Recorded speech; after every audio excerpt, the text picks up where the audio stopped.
Hi everyone, Jen Longmire here. Did you know your Chromebooks come with a bunch of accessibility features already built right in?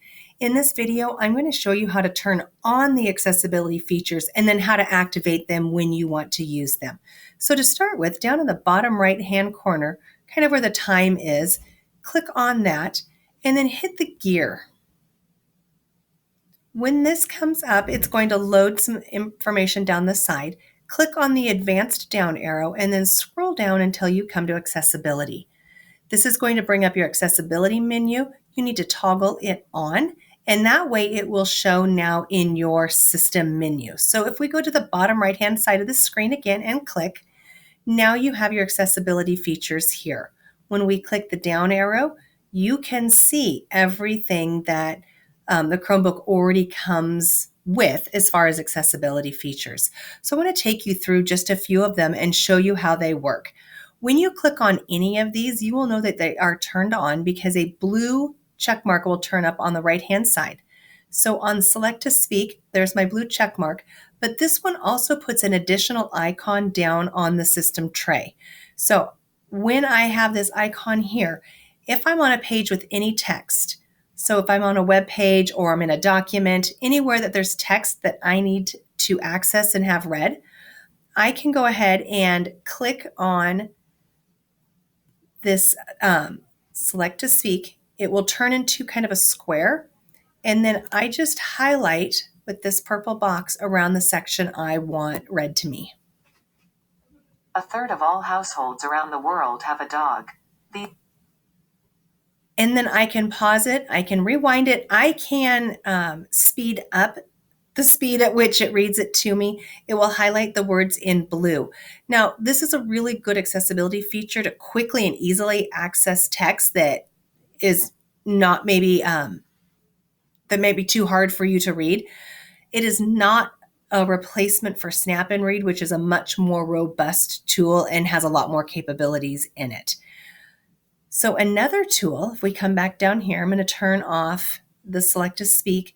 This next one that I want to show you is the dictation tool. And if you want to know what your kids are thinking, this is a great tool to use. This will allow them to use their voice to type into any text box that there is.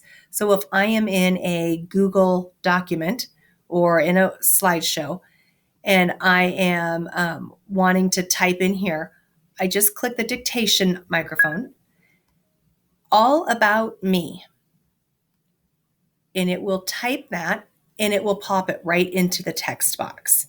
I can click it to turn it off. And of course, because I was talking, it still copied everything that I said. So a really nice way to be able to have your students share their thinking without needing to know how to actually type into the document. A couple other features that I like to use might be the full screen magnifier.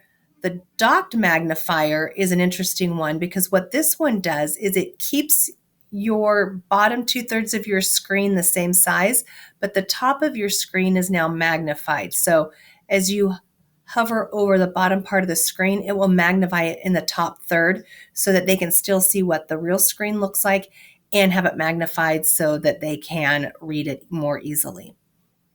And then finally, a couple of the last things that I want to share with you would be the mouse cursor. And this is one I use all the time, especially if I am presenting to a group of students and I want them to be able to follow more easily. If you select large mouse cursor, it makes your cursor about 4 to 5 times bigger than normal. So it's a lot easier for students to be able to follow and see where you are.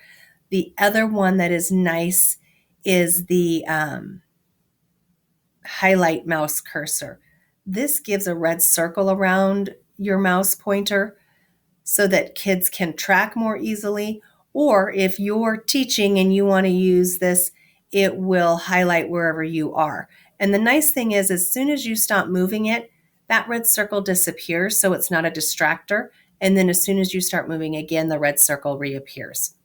Okay, as you can tell, there's plenty of accessibility features already built in.